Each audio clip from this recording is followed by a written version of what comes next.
আজ পড়ে শোনাব অন্নদাশঙ্কর রায়ের লেখা ছোট গল্প ল্যাভেন্ডার।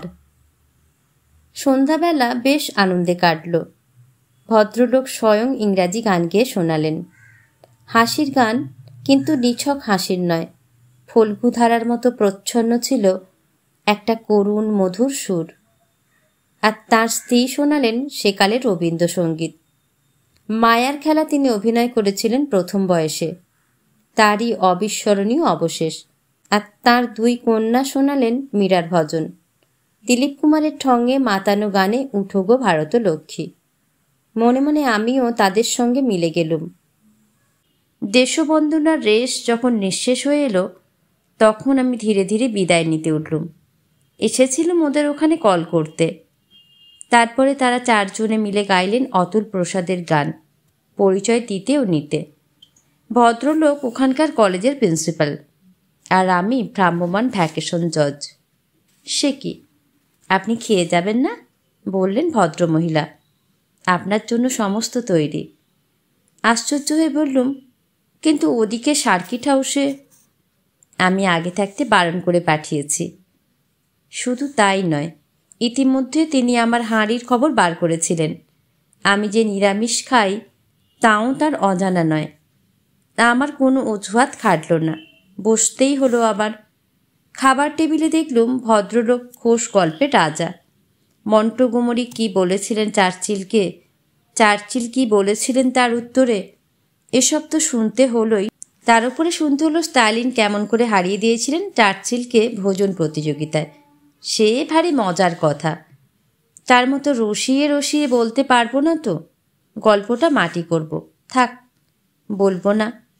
আহারান্তে অমনি চলে যেতে নেই, একটু দেরি করতে হয়।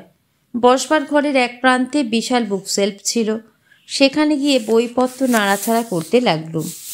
ইংরাজি ও ফরাসি বই বেশিরভাগ, কতকালের পুরনো বই।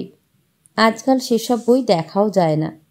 দেখতে দেখতে একখানা বইয়ের ভিতর থেকে বেরিয়ে পড়ল একটা ল্যাভেন্ডারের পল্লব।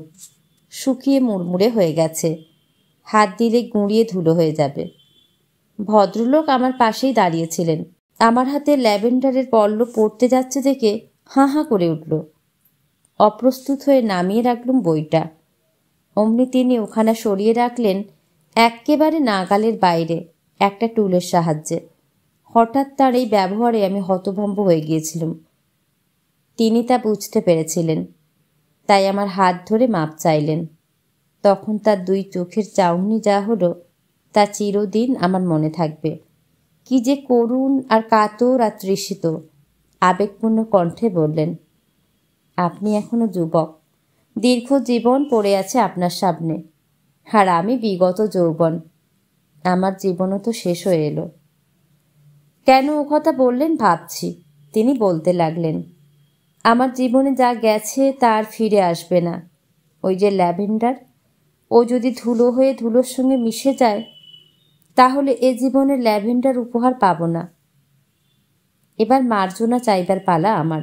বললুম, আমাকে ক্ষমা করবেন, বুঝতে পারিনি, না বুঝে অপরাধ করেছি। না না, অপরাধ কিসের? বলতে গেলে আমারই অপরাধ। আমি ওটা অতিথির হাত থেকে কেড়ে নিয়েছি, ক্ষমা করবেন তো? রুদ্ধ কণ্ঠে আবেদন করলেন। আমি তার স্ত্রীর কাছে বিদায় চাইলুম। ভদ্রমহিলা কফি তৈরি করছিলেন, শুনতে পাননি আমাদের কথাবার্তা। তার হাত থেকে কফির পেয়ালা নিয়ে দু এক চুমুক দিয়ে শুভরাত্রি জানালুম, তাকে ও তার কন্যাদের। ভদ্রলোকের দিকে ফিরতেই তিনি বললেন, চলুন, আপনাকে এগিয়ে দিই। এগিয়ে দিতে গিয়ে তিনি আমার সঙ্গে সার্কিট হাউস পর্যন্ত হাঁটলেন। বেশি দূর নয়, তাহলেও প্রত্যাশার বাইরে। সার্কিট হাউসে পৌঁছে আমি বললুম, বেয়াদপি মাপ করবেন, সারা সন্ধ্যা মনে হচ্ছিল আপনার মতো সুখীকে। কিন্তু সেই ল্যাভেন্ডারের ঘটনার পর কিন্তু অন্যরকম মনে হচ্ছে। ওটা না ঘটলেই ভালো হতো। তিনি একটু বিশ্রাম করবেন বলে বসলেন। ধীরে ধীরে বললেন, সুখ অনেক রকম আছে, একরকম সুখ আজ আপনি দেখলেন। সত্যি তার মতো সুখ নেই, কিন্তু সেও তার মতো নয়, সেই ল্যাভেন্ডার উপহার পাওয়ার মতো। আমি তাকে একটু উস্কে দিলুম। তিনি বললেন, শুনবেন না কেউ কথা? তিনি এক গ্লাস জল চেয়ে নিলেন। জল রইল তার হাতের কাছে। মাঝে মাঝে ভিজিয়ে নেন আর গল্প বলেন। দু চোখ বুজে দুই চোখের ওপর দুহাত রেখে টেবিলের ওপর কনুই ভর দিয়ে বসলে প্রথমটা সব অন্ধকার দেখায়। তারপরে ক্রমে ক্রমে একটু একটু করে ফুটে ওঠে সাঁঝের শুকতারা। সাঁঝের শুকতারার মতো শুভ্র সুন্দর একখানি মুখ, শুভ্র সুন্দর সূচি। অন্ধকারে ওই একটি মাত্র তারা। তার সঙ্গে আমার দেখা হয় 25 বছর আগে। লন্ডনে তখনকার দিনে আমাদের বাঙালি সমাজের একটা প্রধান কেন্দ্র ছিল বেলসাইজ পার্কে মিস্টার অ্যান্ড মিসেস তরফদারের বাড়ি। প্রত্যেক শনিবার সন্ধ্যায় তাঁরা রিসিভ করতেন। সকলে অবশ্য সব শনিবার যেত না, কিন্তু অন্য কোথাও এনগেজমেন্ট না থাকলে আমি অন্তত 1-8 ঘন্টার জন্য হাজির দিয়ে আসতুম। এমনই এক সন্ধ্যায় তার সঙ্গে আমার দেখা। মিস তরফদারের বান্ধবী বলে তার পরিচয়। শুনলাম বেডফোর্ড কলেজে পড়ে। শনিবারটা প্রায় তরফদারের সঙ্গে কাটায়। সকাল থেকে সন্ধে অবধি তার মেয়াদ। সাধারণত 6টার মধ্যে ফিরে যায়, কিন্তু সেদিন কি জানি কেন 8টা পর্যন্ত আটকা পড়েছিল। আমি উঠছি দেখে মিসেস তরফদার বললেন, বরুণ, তোমাকে একটা কাজ দিতে পারি? কিছু মনে করবে না তো? কাজ দেবেন? সে তো আমার সৌভাগ্য মাসিমা, কিছু মনে করব কেন? তাহলে শোনো, এই যে পূরবীকে দেখছো, একে পৌঁছে দেওয়া আমাদের দায়িত্ব। আজ এর খুব দেরি হয়ে গেছে, তুমি যদি দয়া করে পৌঁছে দাও তো। চিরকৃতজ্ঞ হবেন তো? আচ্ছা, আমি এই সুখকর কর্তব্য স্বীকার করছি। সেখানে আরও কয়েকজন গ্যালান্ট যুবা ছিল, তারা কেবল ফষ্টি নষ্টি করতে জানে, কিন্তু হাতের তাস পেলে একজনও উঠবে না। বসে বসে দু কথা শুনিয়ে দিল আমাকে। আমি তাদের কথায় কান না দিয়ে পূরবীকে তার ফারকোট গায়ে দিতে সাহায্য করলুম ও বাইরে যাবার জন্য দরজা খুলে ধরলুম। সেদিন বেশ বৃষ্টি পড়ছিল মনে আছে। ছাতা ছিল আমার সঙ্গে, তুলে ধরলুম ওর মাথায়। ওর ছাতা ও আনতে ভুলে গিয়েছিল। ফিরে গিয়ে নিয়ে আসবার মতো সময় ছিল না। বেলসাইজ পার্ক টিউব স্টেশনে ওকে ট্রেন ধরতে হবে। স্টেশনে পৌঁছে পূরবী বলল, আপনাকে আর কষ্ট করতে হবে না, এটুকুরও দরকার ছিল না, তবে আপনি এই দিকে আসছিলেন বলে মাসিমা আপনাকে এই কাজ দেন। তার মতে লন্ডনের রাস্তায় বিদেশিনী মেয়েদের একা একা চলাফেরা করতে দেওয়া উচিত নয় এত রাত্রে। আমি বললুম, মাসিমার সাংসারিক অভিজ্ঞতা আপনার চেয়ে বেশি। সেদিন আমি ওকে বেডফোর্ড কলেজ পর্যন্ত পৌঁছে দিলুম। পথে ওর সঙ্গে কত রকম কথাবার্তা হলো। ভারী ভালো লাগলো ওর সঙ্গ, ওর স্বভাব।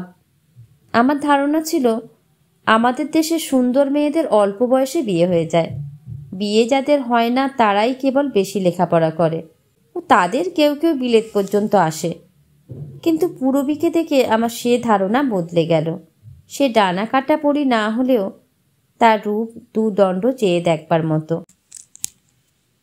সেদিন বাসায় ফিরে গিয়ে সারা রাত তার কথা ভেবেছি। তাকে স্বপ্নে দেখেছি। মনে হয়েছে তার সঙ্গে আমার আলাপ একটা আকস্মিক ঘটনা নয়, এর পিছনে আছে গ্রহ তারা চক্রান্ত। নইলে কেনই বা সে 8টা অবধি আটকা পড়বে? এত লোক থাকতে আমাকেই বা কেন তার পার্শ্বরক্ষী হতে হবে? অদৃষ্ট আমাদের দুজনকে এক সূত্রে গাঁথতে চায়, তাছাড়া আর কি এর ব্যাখ্যা?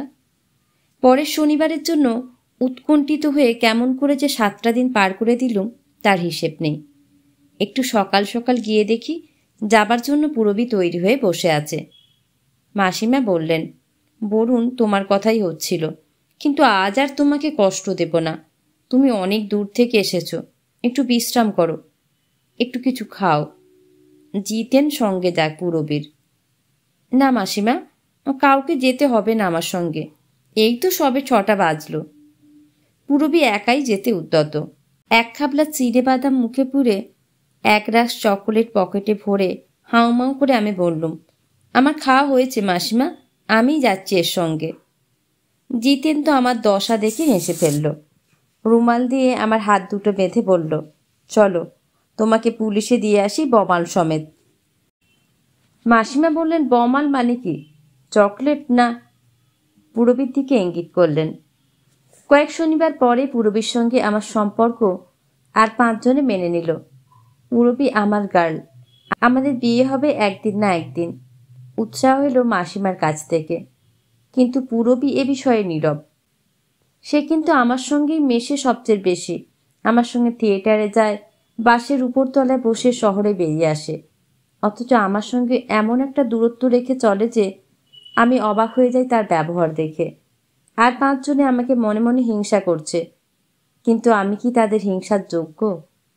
ভেবেছিলাম পুরবীকে সোজাসুজি জিজ্ঞেস করব আমার সঙ্গে এনগেজমেন্ট সম্বন্ধে তার কি মত, কিন্তু কিছুতেই ও কথা আমার মুখ দিয়ে বেরোলো না। শেষে একখানা চিঠি লিখে 7 পাত ভেবে ডাকে দিলুম। জীবনে সেই প্রথম আমার প্রেমপত্র। তাতে ওকে কি বলে সম্বোধন করেছিলাম শুনবেন? অ্যাঞ্জেল বলে। বলা বাহুল্য চিঠিখানা ইংরাজিতে লেখা। পুরবী তার উত্তরই দিল না। পরে যেদিন দেখা হলো জানতে চেয়েছিলাম চিঠিখানা তার হাতে পড়েছে কিনা। ওর মুখখানা আরক্ত না হয়ে ফ্যাকাশে হয়ে গেল। বলল, তুমি কি জানতে না যে আমি হস্টেলে থাকি? আর কখনো অমন কাজ করো না। প্রথম পত্রের এই পরিণামের পর দ্বিতীয় পত্র লিখতে আমার সাহস হয়নি। কাজ কি? এনগেজমেন্টের প্রসঙ্গ তুলে? বাক্যে না হোক, কার্যে কি আমরা এনগেজড নই?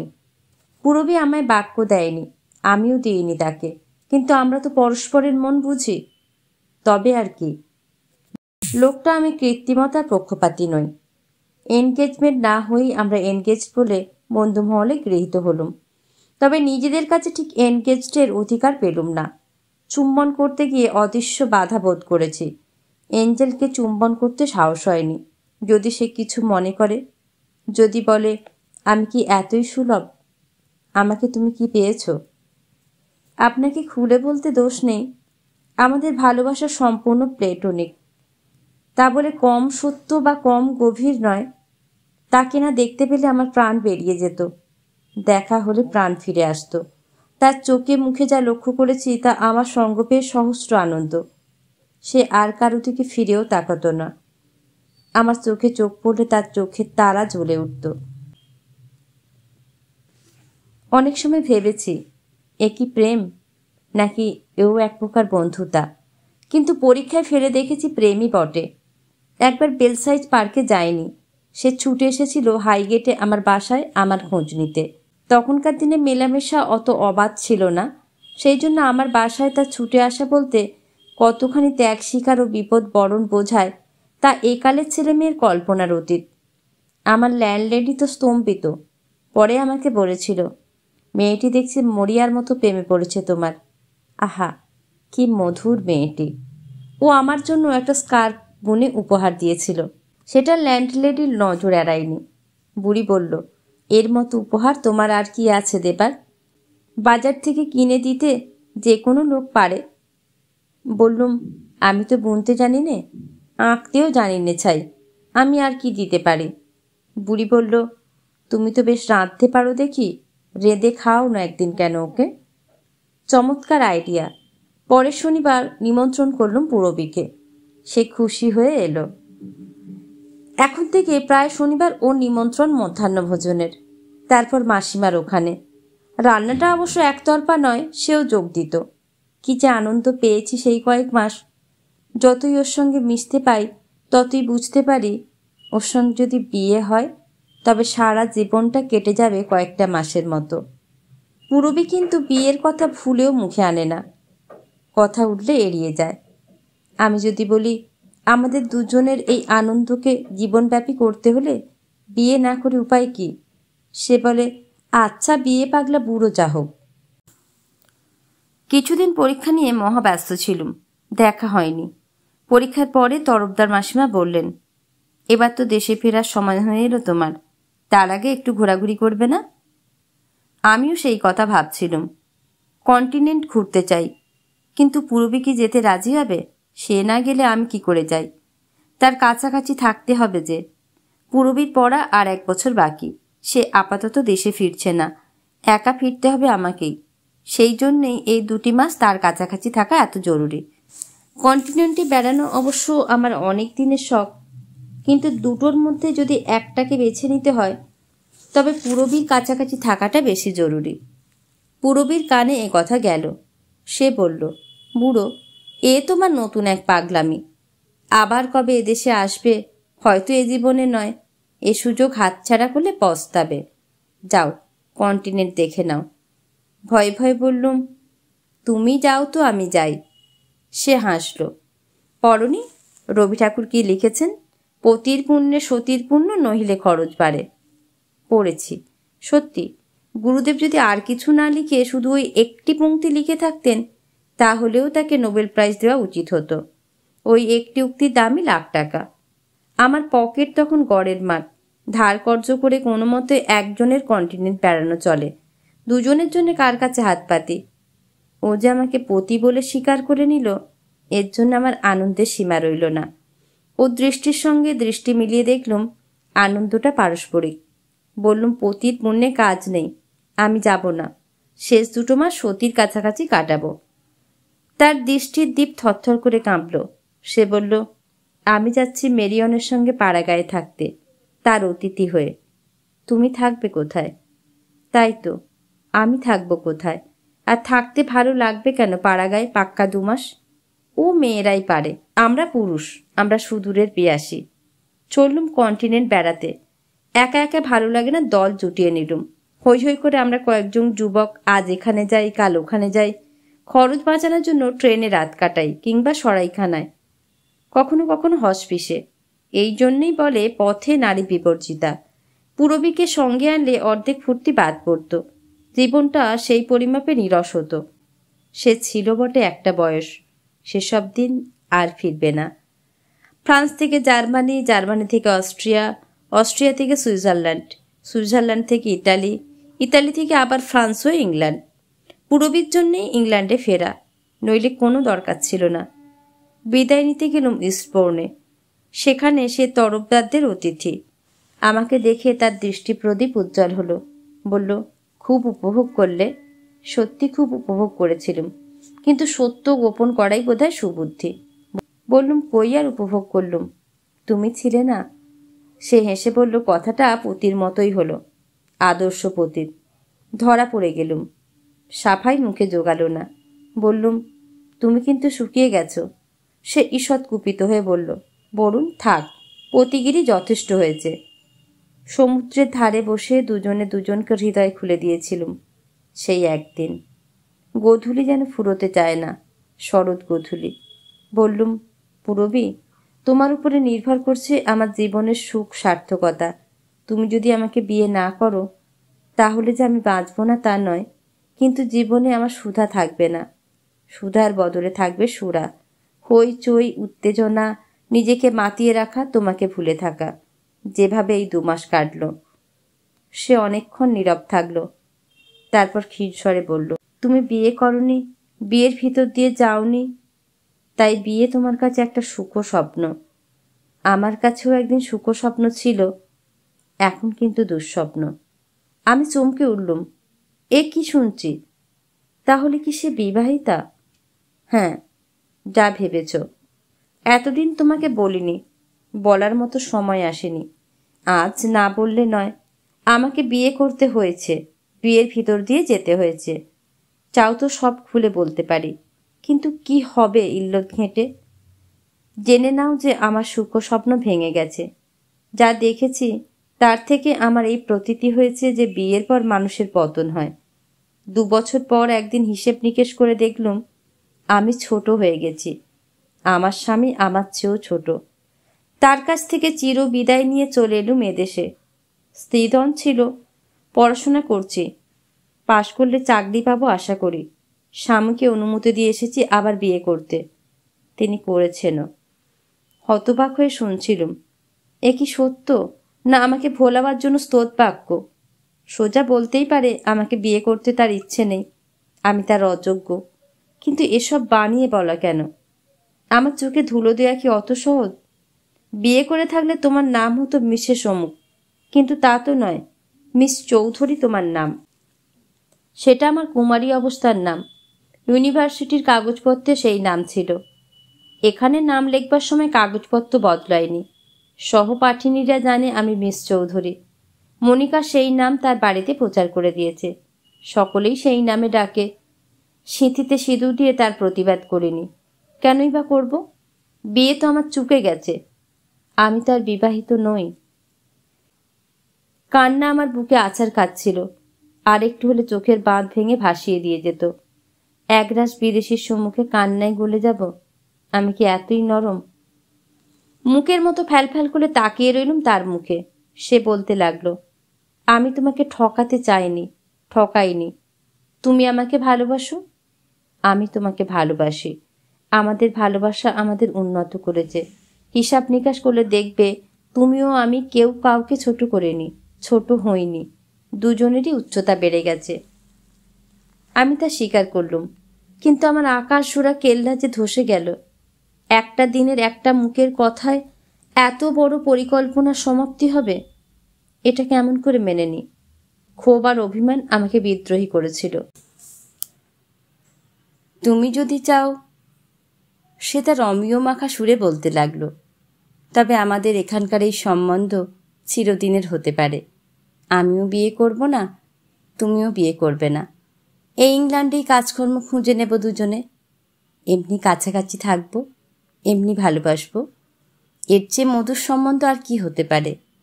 কিন্তু আমি তোমাকে বলবো না একে চিরন্তন করতে।